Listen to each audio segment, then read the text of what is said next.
Welcome to JAMA Plus AI Conversations. I'm Roy Perlis, Editor-in-Chief of JAMA Plus AI, and I'm pleased to welcome today's guest, Dr. Robert Wachter, Professor and Chair of the Department of Medicine at the University of California, San Francisco. Dr. Wachter has been writing for longer than most about where healthcare AI is actually headed, writing on Substack, in JAMA, and in his latest book, A Giant Leap: How AI is Transforming Healthcare and What That Means for Our Future. Bob, thanks for joining us. Thank you, Roy. Thanks for having me. So I'm going to start with a softball.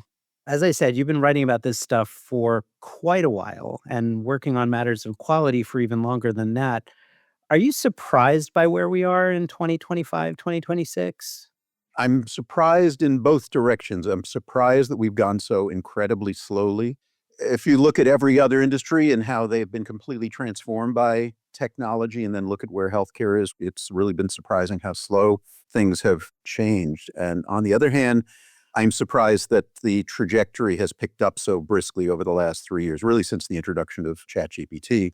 I think we're on another limb of the curve. And I hearken back to Hemingway's old comment about how does a man go bankrupt? And the answer by one of his characters was gradually, then suddenly. So I think that's us. I think we're gradually, and now we're in our suddenly moment, and it's going to be a little dizzying as we work through it. So it was about 10 years ago that you wrote a book called The Digital Doctor. And in many ways, it is dizzying to think about how much things have changed since then. I'm curious if you've had a chance to reflect on what did you get right and what did you completely miss at that point? I'm pretty proud of it because 26 chapters in that book are really grumpy, are like why the electronic health record was supposed to be our savior. And finally, in 2008, 10% of American hospitals had an EHR. And 8 years later, 10% did not. So really in a very short period of time, we went from a paper industry to digital. And I wrote that book because everybody I knew sort of looked at their electronic health record and was pissed off at it. Like, why is it that I can't make eye contact and I become an expensive data entry clerk? Why am I spending all of my time answering emails from patients? All that sort of stuff. The reason I said chapters 1 through 26 were grumpy because chapter 27, I think it was, I had people come up to me afterwards and said, who was your ghostwriter for that chapter? Because it was a really optimistic, like, this is all going to work out chapter. And I said, no, I can see how it's going to. I think the flaw in our thinking was the electronic health record simply digitized the record and to some extent helped us move it around, at least, a prescription to Walgreens, for example, but really didn't transform the way we do our work and actually transformed it in some ways that are negative. And so I think I kind of got that right. I tried to articulate why was it that things had gone so badly when we all kind of love our iPhone and we love technology and the rest of our lives. Physicians are not Luddites. What were the things that made it kind of go off the rails? But at the end, I came to the conclusion that the electronic health record was simply foundational. It was what we needed to do to have our data be in digital form, but was not the answer to our problems. And I think that basically had to wait until AI reached a certain stage where it would then pick up the ball from the data storage that EHRs do and then allow us to use our data to actually make care better and safer and cheaper and more accessible. So that is the moment that I think we find ourselves in now. So if we take EHR as a jumping off point, you've written fairly recently about our being in a phase where we're kind of in a competition to see what platform will win in clinical settings. And I think when you talk about platforms, you mean electronic health records, but I think you also mean broader things, right? Like scribes and decision support tools. So I wonder if you could talk a little bit about that. I mean, a lot of us wouldn't necessarily lump them all together. What do you mean when you talk about platforms in this way? Yeah, I think it's important to distinguish. We already have a platform, if we mean by platform, the overall software infrastructure by which we collect data and move it around. And that is the electronic health record. I don't think that's going to change. There's going to be an enterprise system, whether you're in a two-person doctor's office or you're in a huge academic health system like I work in. There's going to be that foundational platform. What I mean here by platforms, though, is an integrated suite of tools that weave together in a way that makes sense. And that might be the electronic health record. And certainly Epic wants to do that if you have Epic as your system. Epic has put out more than 100 AI tools and everything from scribing to chart summarization to decision support to supporting clinical research to helping with payments. Cerner was bought by Oracle. Oracle Health is putting out a new electronic health record that is AI from the ground up. So it may turn out to be the winners are those companies. They already have this platform advantage. And I can tell you that people buying AI systems, your bias is going to be if Epic or Oracle has something that's good, it's easier to do that and turn on a switch than build in a third-party tool. But I live in Silicon Valley. There are 1 trillion companies, very well funded, building tools to help with specific use cases. And the most prominent today is scribes. So at UCSF, every doctor now has access to an AI scribe. My point on platforms was for those companies, if that's all they do, they build an AI scribe, and then we expect to buy that from them and another product for decision support and another product to summarize charts and another product to draft answers to patients' emails, the companies are dead because there's no way we're buying 10 different products and dealing with 10 different companies. So to try to compete against Epic or Oracle, they're going to have to be a platform to be, all right, we're willing to have 1 or 2 other companies that we interact with deeply. Obviously, their products are going to have to be integrated into the EHR. There's no way we're going to use a whole separate workflow. But they are going to have to be a platform of maybe 1 set of products that does the clinical work and clinical interface. That could be scribes, chart summarization, decision support, diagnostic helping. Maybe another suite of products that does the back office, billing, coding, prior auths, all that kind of stuff. And those companies better become platforms if they're going to compete against the Epics of the world successfully. And that to me is where the big battle in terms of the business part of this is going to play itself out. So, one of my colleagues runs an informatics fellowship, and he commented the other day that some of their applicants look like physician scientists, and some of them look like future CIOs. Mm. And that got me thinking that for the average clinician who's sitting in clinic, or even the clinical leader, a department chair, how much do they need to think about and know about these different platforms? Should they be in a position of advocating for one thing or another? Or do we just wait for whatever platform gets picked and they'll tell us what to use and how? I guess it depends on who the they is, but but I'd say in a system like mine, for example, so I'm chair of medicine at UCSF, so I have 1,000 doctors that theoretically work for me. So we're the biggest department. We've got a lot of sway in the health system. I think my main contribution is not telling the health system that you should buy a bridge for scribing versus ambience. It is making sure that we have an environment where we are hiring some of the leaders in the AI and information technology enterprise. I created a new division 2 or 3 years ago called the Division of Clinical Informatics and Digital Transformation, or DOC IT, in part to create a central hub for people thinking about this stuff as the main thing they do for a living.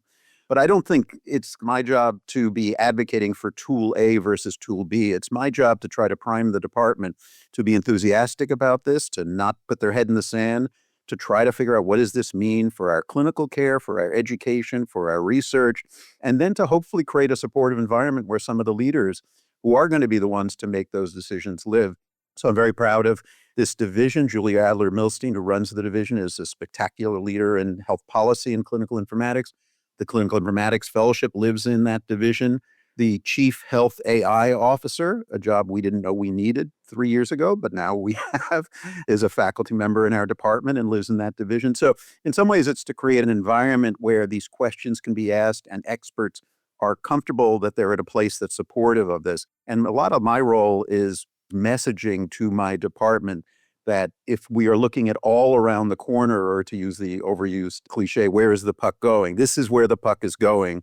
This is not going to be another thing that flames out, or like precision medicine is just around the corner for 20 years. This is here now. If we're going to be a leader, one of the great departments of medicine or one of the great institutions, which I think we have been, I'm quite convinced that we won't be 10 years from now if we're not great at AI and how AI fits into our work. So you don't think this is the sort of thing that's just around the corner and always will be? No, absolutely not. I think it's very different in that way. And I think if you look at the trajectory, I mean, at UCSF today, and this is, I'm sure, true at your place and others. So scribes within 2 years became ubiquitous. And now, if we didn't have them or unplug them, I think a lot of our docs would quit. We're starting to use chart summarization. I was just on the wards a week or two ago, and when one of my students gave a presentation, I used an AI tool that we're building to record my feedback, and then it summarized all of the feedback over the couple of weeks and drafted my evaluation of the students for me. I use a tool called Open Evidence all the time. I know JAMA has a relationship with them. It has become essentially a curbside consultant in my pocket. When I'm at hospitals on the wards, I used to spend all of my time hoping I'd run into the ID colleague in the cafeteria and say, hey, Emma, I have a question for you. Could you help me with this? I now use Open Evidence or sometimes GPT or Gemini to do a version of the same thing. I'm a generalist. So the question is, can we scale subspecialty level knowledge and do it in a way that's convenient and obviously trustworthy? And I think AI is now delivering that. I mean, I learned about Open Evidence the first time when my son-in-law, who was a resident in my program, said, Bob, do you know that all of us are using Open Evidence? And I said, like, I hadn't heard of it. That was a year ago. And it's like, the answer is all of them are using that in the same way that UpToDate became ubiquitous 20 years ago. So it's happening, and it's happening organically.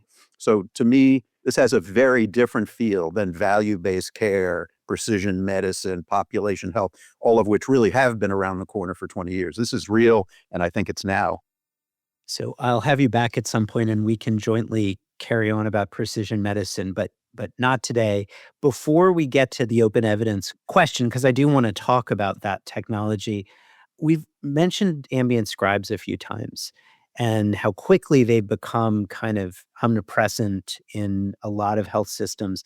Does that give you pause at all, given how we don't know that much about how they might change practice or what negative impacts they might have? Or are you an optimist there too? I have to say, when I set out to write my book, I wasn't really leaning one way or another, optimist or pessimist. And after a year and a half of thinking hard about this and interviewing about 110 people, I landed in a very optimistic space. I would say part of that is because the technology really is pretty remarkable. 3 or 4 years ago, I tried some of the early AI scribe products. They were not ready for prime time or even close. I've been playing with AI diagnostic tools for 25 years. None of them really crossed a threshold where I would say, I need to have this thing. So part of it is the tools got much, much better with generative AI becoming a thing 3 or 4 years ago. But the second thing is equally and maybe more important. I take a Waymo about once a week in San Francisco. It wasn't that I was sitting there saying, Uber is so broken or taxi cabs are so broken, we really need something. I use Amazon all the time. It wasn't that we said retail, it was so broken, we really need something. Healthcare is massively broken. I mean, I just think healthcare is probably our most important industry. It's our largest employer. It's 20% of our GDP. And I dare you to find a patient or a physician who will say, the system's perfect, nothing needs to change.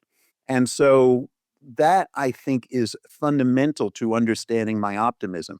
When I use an AI scribe, it's not that it is perfect, although it's pretty darn good. It is that it is replacing what has turned most of our doctors into pretty grumpy data entry clerks, which they don't like and is not good for patients.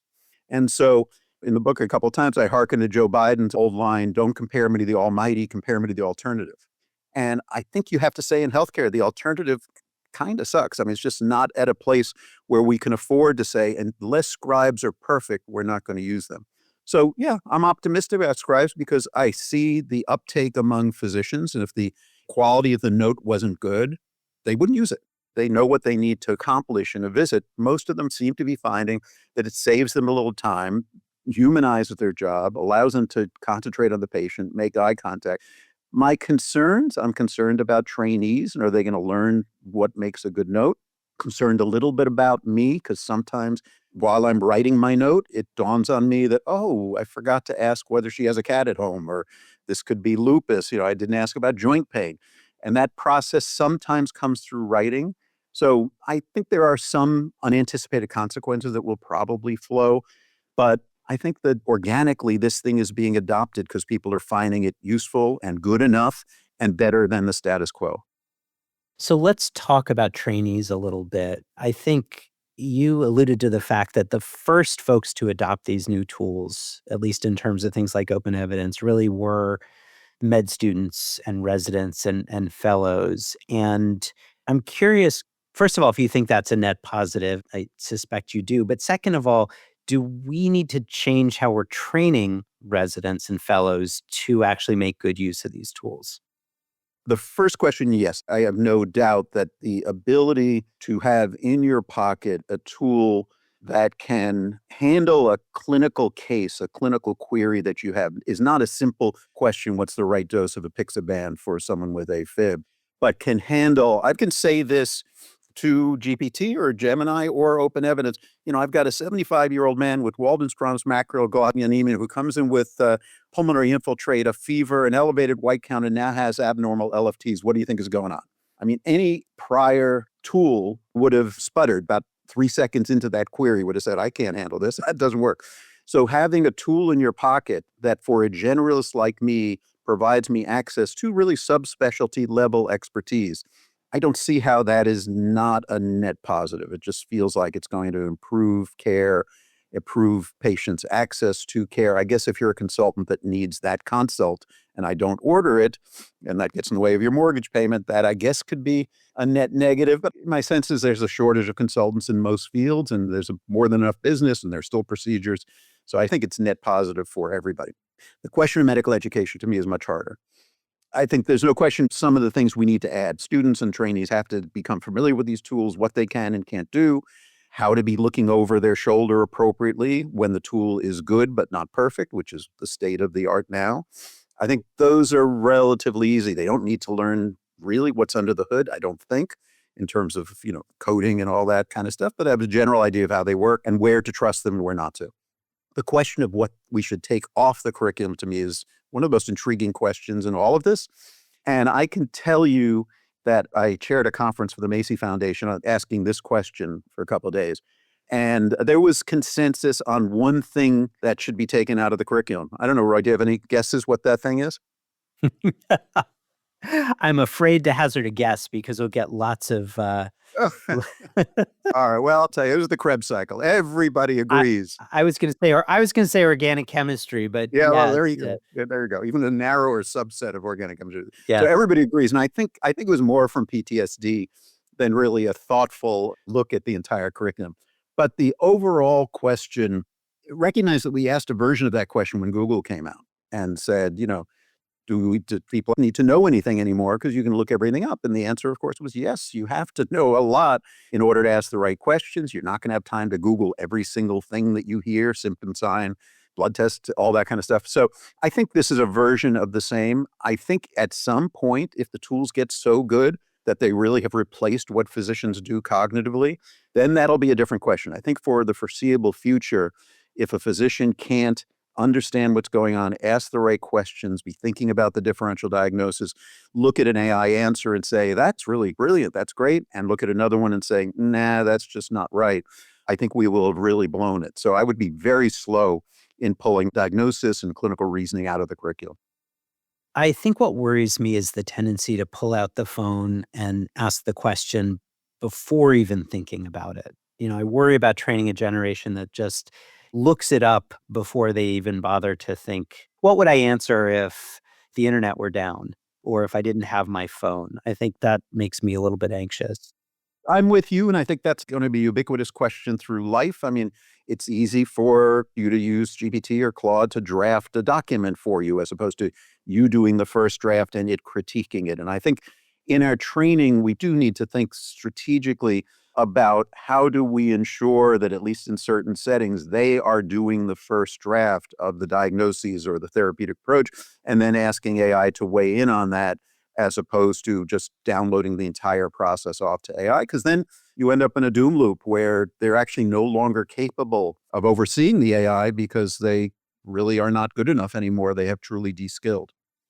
You and I were talking a little earlier about a comment from Jeff Hinton about not needing to train more radiologists, right? That radiology would be obsolete. And of course, that has proven not to be the case. Do you think there are specialties where people are at greater risk of maybe being less necessary 10 years from now because of what AI can do? Yeah. Or do you think they'll just do different things? Oh, no question. I mean, if you look at what AI is spectacular at and what it's not as good at, there's no question that the fields that are about the assessment of a bunch of digital dots and making a determination through pattern recognition, if you think about what AI does, it's really good at that. It's better at that than we are. So the fields at greatest risk are radiology and pathology, maybe dermatology to some extent, although there are other parts of derm that are not that. But that said, as you said, in 2016, Jeff Hinton said we should stop training new radiologists. Obvious in 5 years, we won't need any more. AI is going to be so good. And as I said, in San Francisco, I take a Waymo once a week and sit in the back of a driverless car, sometimes fall asleep, and we can't hire radiologists fast enough. And their incomes have not gone down. So he got that one wrong. So, predictions of the demise of physicians are premature, but I think it would be hard to believe that 10 years from now, maybe 5, that AI will not markedly scale up productivity in fields like pathology and radiology. There'll still need to be pathologists, radiologists overseeing it, answering hard cases. The AI may, and I think should be able to say, this I'm very confident in, this thing I'm not as confident in. Part of the defense of radiology has been, well, you have to integrate it with the clinical narrative. And that was impossible until 3 years ago. It's not impossible now. The AI can read the chart. So I think those fields are at risk over the long term. I guess as there'll be other things that radiologists do, obviously. And then more, quote, cognitive fields like mine, like internal medicine, I think are kind of in the middle because it can do diagnosis and treatment recommendation. And obviously the fields that are about technical skills, whether they be surgery or OBGYN, will be the last to go. That requires advanced robotics. Where fields like yours, psychiatry fits in, I think is a really interesting question because right now a lot of people are using mental health chatbots. We're seeing some examples of where they're going off the rails and giving bad and dangerous answers. That's scary. On the other hand, don't compare me to the almighty. Try to find a psychiatrist or psychologist in San Francisco. And when you do, it's about $400 an hour. If this thing is free and pretty good, that's pretty good. All right. So some of the radiologists can retrain in psychiatry. There you go. So I've one last question for you, which is taking on writing a book like this at a time when the field is moving so quickly makes me very anxious. How did you approach writing about something where a month from now things could look completely different? Totally front of mind. After having written a book on digital transformation 10 years ago, I thought hard about it. I decided not to do it 2 years ago. I said, this thing's moving too fast. There are already a bunch of books out, or, it's going to be a glutted field. And my publisher called me and said, how about writing a book? I said those answers. She said, if you write the book that is out of date 6 months or a year from now, you've not written the right book. And the more I thought about that, the more I said, I think that's right. Now, if I was writing a book on AI in November 2022, and GPT came out on November 30th, 2022, I would have been completely screwed. I think, you would have had to write a different book. I made a bet, and I think it's paying off so far, that the progress in the field would be incremental, that I wanted to write a book that didn't matter whether we were on GPT-5 or GPT-12, that really asked big universal questions. All of the questions you've asked me in the last 20 minutes, I don't think change very much a year from now or 2 years from now. I think they're the big fundamental questions. Those are the ones I tried to concentrate on. And by the end, I was actually quite pleased. And it took me a year and a half to write the book. So I got a chance to watch over a year and a half what had changed. And, we started doing and talking about agentic AI, and DeepSeek came out. And okay, maybe it's not quite as expensive as it was. And Epic got sued. And, that stuff happened. But in the normal course of writing a book over a year and a half, not something happened that said everything I've written to date, I need to throw out and start over. I would predict that that is the way it's going to be over the next several years. Dr. Bob Wachter, thank you for sharing with us your take on where healthcare AI is headed. To our listeners, you can learn more about Dr. Wachter's work, including his publication in JAMA, in the episode notes. This episode was produced by Daniel Musisi at the JAMA Network. To follow this and other JAMA Network podcasts, visit us online at jamanetworkaudio.com or search for JAMA Network wherever you get your podcasts. We'll see you next time. This content is protected by copyright by the American Medical Association with all rights reserved, including those for text and data mining, AI training, and similar technologies.